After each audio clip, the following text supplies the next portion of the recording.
At exactly 10:58 p.m. on Christmas Eve, the subway station beneath West 34th Street did something it hadn't done in years. It went quiet.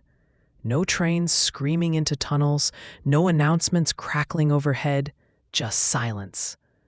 Then a voice rose, clear, strong, alive. People froze mid-step, phones paused mid-scroll. The sound didn't belong underground. It didn't belong to the city at all. It felt older, kinder. Mara Lewis stopped at the top of the stairs, her breath fogging the cold air. She hadn't planned to stay in Manhattan for Christmas. Missed flights, missed calls, missed chances. This year had taken its toll. But that voice pulled her back down the steps. It wasn't a carol she recognized. It was something hopeful, something unfinished. And before Mara could stop herself, she followed the sound into a night that would quietly change the lives of strangers who didn't yet know they needed one another. Singer stood near the turnstiles, no microphone, no sign, no open case for tips. He wore a janitor's jacket and old sneakers dusted with salt. His name badge read E. Thompson. People gathered in a loose circle, commuters, tourists, a delivery rider still wearing his helmet. No one clapped. No one spoke. Mara felt something rise in her chest. The voice wasn't polished. It cracked once, then steadied. A security guard leaned against the wall, pretending not to listen. A little boy tugged his mother's coat, whispering, "Why is he singing like that?" The man finished the song and lowered his head, like he'd said too much. For a moment, the crowd just breathed together. Then a woman whispered, "Thank you." The man looked up, surprised, as if he hadn't expected to be heard at all. Someone dropped $1, then another, not into a hat, onto the floor like an offering. The singer smiled awkwardly. "You don't have to." "I want to," said the delivery rider. More people stayed. A nurse coming off a double shift, a bartender still smelling of citrus and gin, a Wall Street analyst who looked like he'd forgotten how to relax. Mara edged closer. "Why here?" she asked quietly. The man shrugged. Best acoustics, worst expectations. She laughed before she meant to. It surprised them both. A woman with silver braids began humming along. A teenager recorded on his phone, but lowered it halfway through. Like he realized some moments weren't meant to be owned. The station clock ticked toward 11. Above them, the city rushed. Below, something rare was happening. Strangers were choosing to stay. Word traveled the way it always does now, fast and sideways. Someone texted. Someone posted. Someone came back with coffee for people they didn't know. A transit supervisor arrived, ready to shut it down. Then he stopped, listened, removed his hat. The singer, Eli, cleared his throat. "This one's not finished," he said, "but Christmas feels like a good night to try." The song was about a city that forgot how to rest, about lights that never slept, about people who kept moving so they wouldn't feel lonely. Mara felt tears sting her eyes. Around her, shoulders softened, faces lifted. When the song ended, applause filled the station. Raw, grateful, loud. Eli looked overwhelmed. "I used to sing," he admitted.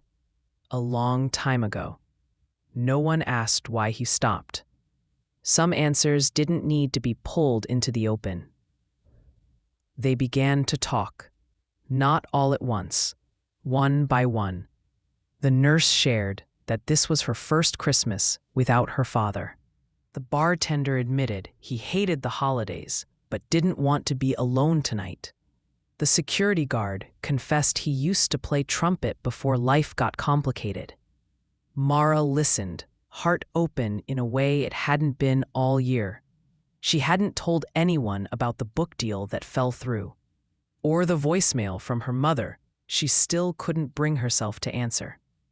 Eli nodded at each story like he was holding them carefully.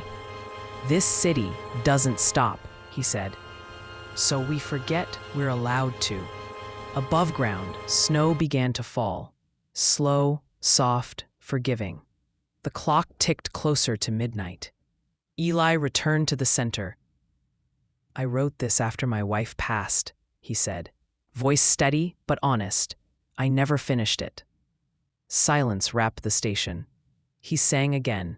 About loss, yes, but also about mornings after grief, when light still finds the window. Something changed. People joined in. Not words, just harmony. A low hum. A shared breath. Mara felt it then.